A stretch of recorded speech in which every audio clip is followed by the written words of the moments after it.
sa mort, Jésus a prolongé son discours qu'on pourrait qualifier de testament spirituel. C'est-à-dire qu'après avoir célébré la scène et donné aux disciples son commandement nouveau, celui de l'amour et du service mutuel, eh bien, Jésus rassure tout son monde que votre cœur ne soit pas effrayé, qu'il ne soit pas bouleversé. Il ose même leur demander d'être dans la joie au moment où il partira vers le Père. Sa perspective, on pourrait dire, n'est toutefois pas axée sur les derniers temps, mais bien sur l'attitude que les apôtres et leurs disciples devront garder lorsqu'il ne sera plus physiquement avec eux. Il leur suffira d'aimer et de garder sa parole. Et s'ils sont fidèles à ces deux conseils, ils seront non seulement habités par la présence du Père et du Fils, mais aussi défendus et instruits par l'Esprit Saint. Aimer et garder sa parole. Pour un testament, ces paroles devraient nous étonner, parce que le moment est crucial. La nuit va bientôt tomber sur les disciples qui seront confrontés à la mort de leur maître et à la tentation de l'échec. Tout s'est écoulé. On avait de l'espérance, mais on n'en a plus. Le moment de cette mort de leur maître révèle à la fois leur fragilité, mais Jésus ne demande pas à ses disciples de se protéger ou de se replier sur eux-mêmes en se crispant sur l'enseignement donné et en restant enfermés dans le cénacle comme ils vont le faire. Jésus les ouvre au contraire vers plus que lui-même, vers le Père et vers l'Esprit Saint. C'est-à-dire qu'il les invite à poursuivre leur chemin spirituel pour se rapprocher d'un Dieu encore inconnu, voire non saisi. Cependant, il leur assure que l'Esprit Saint, l'Esprit de Dieu, pourra encore les faire cheminer, progresser, comprendre ce qui est encore pour eux simplement une intuition. C'est un peu comme si le Seigneur mourant ou un parent faisait part de ses dernières volontés à ses enfants avant de mourir. Il leur recommande surtout de bien s'entendre entre eux, de s'aimer mutuellement. Pour eux, désormais, la vie sera tout autre, puisque le Seigneur ne sera plus physiquement présent au milieu d'eux, mais ils ne seront pas seuls. Ils ne seront pas livrés à eux-mêmes, car il leur promet le don de l'Esprit Saint. Et avec lui, ce sera le début d'une nouvelle mission qu'ils rempliront au nom même de Jésus. Alors aujourd'hui, le Seigneur nous dit, mes disciples, l'Esprit Saint est au milieu de vous. L'Esprit Saint vous donne la capacité et la force de répandre la bonne nouvelle, de vous aimer les uns les autres, de vous pardonner, de vous servir les uns les autres, et cet Esprit Saint ravivera sans cesse en votre cœur l'enseignement que je vous ai donné. Il va vous aider à traduire en amour affectif et concret ce que je vous ai enseigné auprès de vos frères et sœurs. Déjà, il y a une mission puissante. Mais il laisse également la paix. La paix à ses amis. Parce que cette paix est le gage de sa présence en nous. Avez-vous la paix dans votre cœur? Êtes-vous habité par une paix profonde? Vous tous ici, chrétiens et La paix soit avec vous. Ce sera son souhait pascal, le matin de Pâques ou le soir de Pâques, comme il a été le souhait ou les premières paroles du pape Léon lorsqu'il est apparu au balcon. Il le dit en italien, et il le dit quand même, la paix soit avec vous. Parce qu'il avait affaire à des milliers de chrétiens qui l'acclamaient.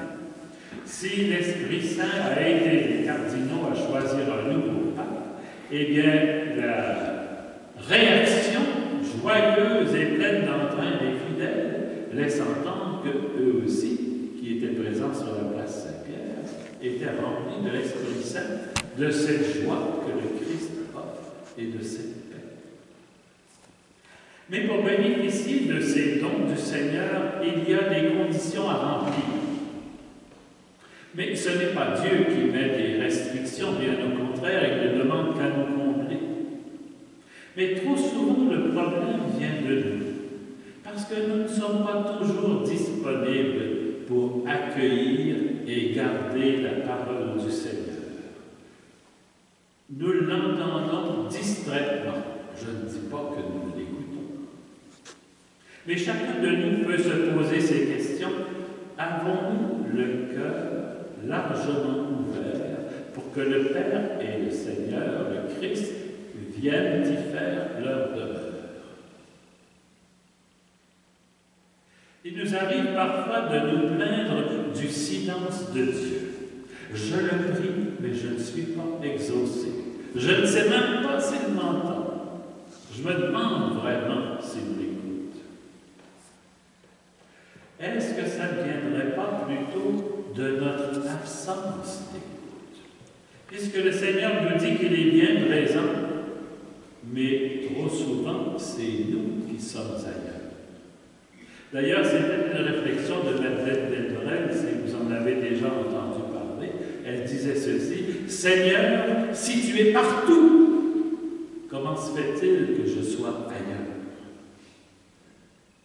L'Évangile nous parle d'une deuxième condition requise de notre part. Si vous m'aimiez, vous seriez dans la joie. La question nous est posée par Jésus lui-même. M'aimes-tu suffisamment pour être envahi de ma joie? Le pape François nous le disait à sa manière lorsqu'il écrivait dans La joie de l'Évangile. Il y a des chrétiens qui semblent avoir un air de carême sans Pâques. La joie devrait être toujours la caractéristique du chrétien. Dans le livre des Actes des Apôtres que nous avons entendu en première lecture, eh bien, ce livre nous montrait que cela n'a pas toujours été facile dans la première communauté chrétienne. Il y a eu des conflits, des craquements qui se sont fait entendre. Il est arrivé de nombreux étrangers frapper à la porte de cette communauté. Et puis on se demandait s'il fallait lui imposer à ces étrangers des traditions juives. Mais il ne venait pas pour se faire juif, il venait pour se faire chrétien. Alors cette question a été mûrement réfléchie dans ce qu'on appelle le premier concile de Jérusalem. Il était hors de question d'imposer une Église fermée sur elle-même en obligeant les nouveaux venus à suivre des traditions qui ne sont pas les leurs. L'Église doit être ouverte au monde. Quand je dis l'Église, je dis aussi chacun de nous. Et ouverte aux nouveaux convertis. Et Dieu sait s'il y en a beaucoup de nos jours. Ces derniers n'ont pas besoin de se débrouiller de leur originalité ou de leur culture, parce que les différences sont une source d'enrichissement. Si vous avez juste des roses dans votre jardin, c'est beau. Mais si on avait des blanches, puis des rouges, puis des jaunes, puis je ne sais pas si ça a d'autres couleurs, ça ferait un tout autre parterre. On peut dire que cette première réflexion du Concile de Jérusalem a été le fondement de la conception de ce qu'on appelle la tradition dans l'Église. La tradition, ce n'est pas un trésor à garder sur surveillance pour qu'il ne change pas. C'est d'abord le fruit de la confiance en un Dieu qui continue à nous enseigner, à nous faire grandir au-delà d'un héritage visible déjà reçu. Or, il se trouve encore aujourd'hui des esprits chagrins qui estiment que l'ouverture au monde est un abandon de la foi. Si on nous change quelque chose dans la messe, on est en train de démolir l'Église. Et s'il arrive trop de culture, trop de mouvements aussi dans les célébrations, c'est une entorse à l'unité, un abandon de la foi. Mais si nous sommes conduits par l'Esprit Saint, comme l'ont été les premiers responsables de l'Église primitive, qui n'ont pas jugé ainsi, eh bien, la mission de l'Église, ce n'est pas de sauver les traditions, mais de travailler avec le Christ pour sauver le monde. C'est pour tous qu'il a livré son corps et versé son sang en rémission des péchés. Et je vous fais ici une citation, parce que le nouveau pape Léon, tous les jours, il y a de l'abondance dans son cœur, cet homme-là, tous les jours, il nous fait des discours. Et il disait ceci: l'Église est un peuple de pécheurs, mais de pécheurs pardonnés, qui a toujours besoin de miséricorde et qui, pour cette raison, doit être vacciné contre tout complexe de supériorité. En tant que disciple d'un Dieu qui a choisi la voie de la faiblesse et s'est abaissé en acceptant de mourir sur la croix pour nous, on n'a pas à se prendre pour les meilleurs. Nous sommes appelés à offrir l'amour de Dieu à tous, a dit le pape Léon, pour être dans la pâte du monde un petit levain d'unité, de communion, de fraternité, et porter ainsi notre regard au loin à la rencontre des questions, des angoisses et des défis d'aujourd'hui. Eh bien, ce message du pape, c'était aussi celui que nous adressait Saint Jean aujourd'hui dans l'Apocalypse, le deuxième texte qu'on nous a lu pour notre méditation. Alors, cette nouvelle Jérusalem qu'il nous présente, c'est le peuple saint. C'est chacun et chacune de nous. Dieu habite en chacun de nous, en chacune de nous, comme dans un temple. Le Christ demeure parmi nous, parmi les siens. Et c'est un peuple ouvert aux quatre coins de l'horizon. Nous ne devons jamais perdre de vue cette perspective universelle, parce que catholique, ça veut dire universel. Ultimement, il ne faut pas se faire d'illusions, tout le monde devrait être catholique, dans le sens universel.